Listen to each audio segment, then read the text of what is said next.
afasta de mim esse cálice. A imprensa no Brasil apoiou o golpe. A classe média, boa parte da classe média apoiou o golpe. A PUC, em 64, no 31 de março, aconteceu uma histeria aqui. Os pais dos alunos de engenharia vieram armados, revólver, espingarda, para defender a PUC de uma possível invasão dos comunistas. Né? A vila era um local de resistência. Nesses anos que eu estudei, de 72 a 76, que eu tinha colegas que a gente realmente tinha muito medo de que eles fossem nos denunciar, que fossem da polícia, porque era uma desconfiança do outro, você não sabia quem era o outro, você também contava pouco de você, né? E é nesse momento também que começam as mudanças de currículos. O problema da ditadura, para mim, maior, é exatamente ceifar carreiras de pessoas que estavam começando a vida, né? Pessoas que tiveram as suas vidas interrompidas, né? Esse é um problema grave do qual a gente ainda não conseguiu ainda, como é que se chama aquilo? Exorcizar. A gente ainda está exorcizando a ditadura. Em 68, em dezembro de 68, a minha universidade foi muito perseguida e sofremos muitas perdas, professores que tiveram que abandonar suas cátedras. Esses professores foram contratados pela PUC para trabalhar na PUC. Eles não podiam trabalhar mais em lugar nenhum da Universidade Federal. Havia uma legislação de exceção, né, que foi sendo produzida ao longo da ditadura, né? Do ponto de vista dos estudantes, havia o famoso decreto 477. Né? Você expulsava o estudante da universidade e não podia voltar para nenhuma universidade mais, né, federal. E a PUC, então, abrigou contratou vários desses professores para trabalhar aqui, né? O que foi para a PUC uma coisa extraordinária, porque eram pessoas, uma boa parte delas, pessoas da melhor qualidade, né? Intelectuais extraordinários, né? E os alunos da PUC puderam se beneficiar disso, né? Desse momento. Então, muitos alunos de universidades públicas vieram para a PUC, professores que não estavam casados, mas que tinham dificuldade de dar aula nessas vieram para a PUC. Hoje você é quem manda, falou, tá falado, não tem discussão, não. A minha gente hoje anda falando. Em 71 eu fui presa em função dessa história, porque achavam que eu podia localizar o meu irmão, que eu sabia onde meu irmão estava, eu definitivamente não sabia. E naquela época não dava para encarar a ditadura. Se você fizesse algum tipo de provocação, depois você corria o risco de ser preso, de ser procurado, alguém mesmo da sua família sofrer represália. E eu fui presa muito em função da minha família, de um irmão que tinha participado, que era um militante importante do movimento revolucionário 8 de outubro, e uma pessoa que tinha participado do sequestro do embaixador americano para soltar outros presos políticos que estavam vivendo situações terríveis nas prisões, tinha gente que já tinha morrido, gente sofrendo muita tortura. Quem passa por uma prisão numa ditadura como a nossa e quem é torturado é uma coisa para o resto da vida. Isso não...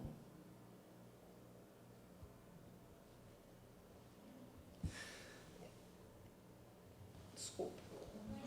É uma coisa que não passa, é uma dor, né? É uma dor que você carrega para sempre, é uma dor que é permanente, é uma dor que você tem que dizer, e você não tem que silenciar sobre isso, você tem que falar. Eu falo para os meus alunos, eu conto disso para os meus alunos, eu acho que eu sou uma testemunha importante dessa história, eu tenho que falar, eu não tenho que fazer pacto com silêncio, porque se a gente não souber, se a gente não conhecer, se a gente não entender, você repete. Não tem hoje em dia gente batendo panela e pedindo a volta da ditadura militar. Uma vez, e era proibido no Brasil o filme O Encoraçado Potemkin, e uma vez trouxe o filme para a PUC, era filme de rolo ainda, tranquei a porta da sala, falei quem quiser fazer xixi, quem quiser ia ao banheiro beber água, vai agora, porque depois não entra ninguém, não sai ninguém, tranquei a porta e passei o Encoraçado Potemkin para meus alunos, que tiveram o privilégio de ver esse filme aqui na PUC, em plena ditadura militar. A Graça Salgado, que é uma amiga querida, militante de esquerda, ela, através de uma aluna que era parente do Prestes, a aluna perguntou se não interessava trazer o Prestes para a PUC. A Graça falou, sim, claro. Mas depois ela ficou meio assim receosa de sofrer algum tipo de represália. E a gente era muito amigo, a gente trabalhava muito junto. A gente falou, vamos organizar uma aula juntos. E então eu chamei o Silvio e foi uma das aulas mais emocionantes para mim, porque não só os depoimentos que ele deu, o interesse dos alunos, né? Foi uma coisa assim que me marcou muito. Ele trouxe um filminho dele sobre a vida política dele depois no fim da ditadura do Getúlio, depois que ele saiu da cadeia. Nos anos 40, ele trouxe filminho, a gente projetou, e ele deu uma aula aqui para nós, juntando meus alunos da Graça, sala absolutamente cheia. Mas nesse momento você vê claramente, quer dizer, você imagina em qualquer universidade, não é em qualquer universidade que você chega e bota o Prestes falando na sua sala, em 1981, quando a gente ainda tinha um militar na presidência da República, militar esse, o general Figueiredo, que dizia, eu bato e arrebento, né? E foi uma época de muita mobilização. A PUC era muito mobilizada, muito organizada, e ela foi invadida 2 vezes. E foi um momento complicado, né? Mas a PUC, ela sempre, de uma certa maneira, ela nos abrigou e nos protegeu. Um dos alunos... A PUC teve um aluno que foi assassinado, ele foi assassinado. Raul Amaro Lanari Nim Ferreira. Raul Amaro Lanari Nim Ferreira.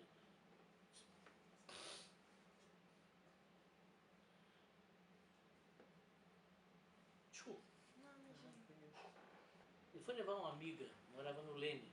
Nesse dia, a história é mais ou menos assim, no bairro no Lido, o MR8 tinha virado uma rádio patrulha, tinha muita polícia na rua, parou o carro do Raul, pega a carteira do Raul, identidade ilegível, não dava para ler nada, aí vão à casa dele. E o Raul tinha guardado para um companheiro, um colega nosso, o Lessa, esse era um rapaz que estava realmente no MR8, guardado uns panfletos para ele, né? E ele acha bom, mas pronto, levaram ele preso. Ele vai preso, né? Ele é torturado, ele vai para o HCE, depois de todo arrebentado, né? E lá ele foi torturado no HCE, né? A família conseguiu fazer um levantamento limpo, a Comissão da Verdade, que tem um documento assinado pelo general Silvio Frota, né? Autorização para que ele fosse interrogado no HCE. Você imagina como é que se interroga um preso político, né? Naquela época. Ele não era meu amigo íntimo, eu não conhecia muito ele com essa intimidade toda. Ele estava noivo, ia casar. Eu conhecia a noiva dele, a gente se convivia muito na Vila dos Diretórios. E você pode imaginar a tristeza dessa menina quando roubaram um sonho dela.